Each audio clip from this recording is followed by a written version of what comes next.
The first one being the Conflict of Interest Bill, which, Your Excellency, after 27 months, has finally come for your final assent. Your Excellency, the bill was first introduced in the National Assembly in April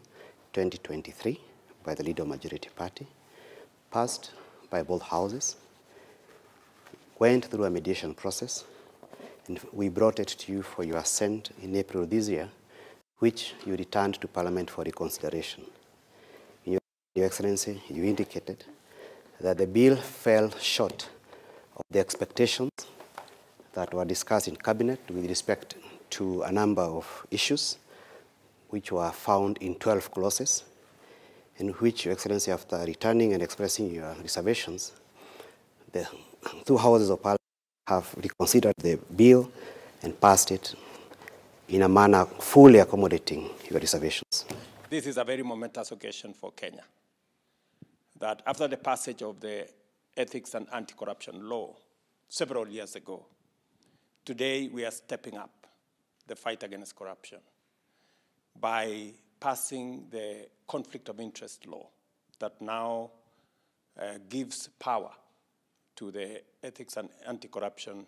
to take charge of matters, wealth declaration for all public officers, now not just in the executive, but also in the legislature and in the judiciary, to also make it illegal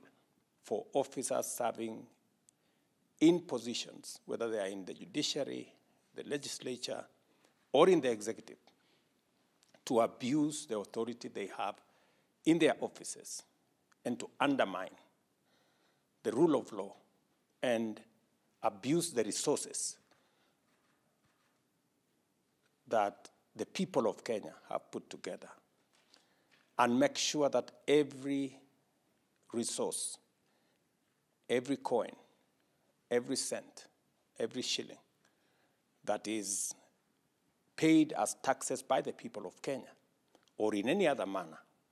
is used only for the intended purpose, and that no such resources find their way into private pockets or private enterprises. And that is why this is a very consequential moment in Kenya, that we are stepping up the use of public resources in the right manner and making it that much more difficult for people to take advantage of the offices they occupy. It is also significant that Kenyans in their entirety can participate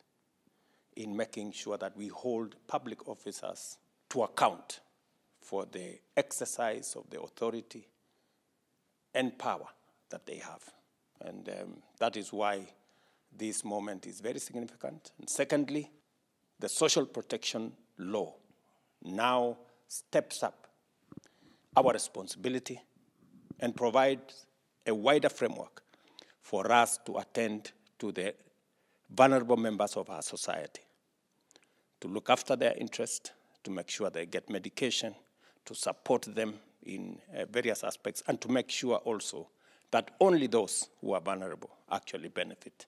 from support from the people of Kenya through their government. So congratulations to the minister responsible for social protection and your team. You now have a robust framework to undertake the responsibility that is assigned to your ministry. And to the Kenya Anti-Corruption Authority, you now have levers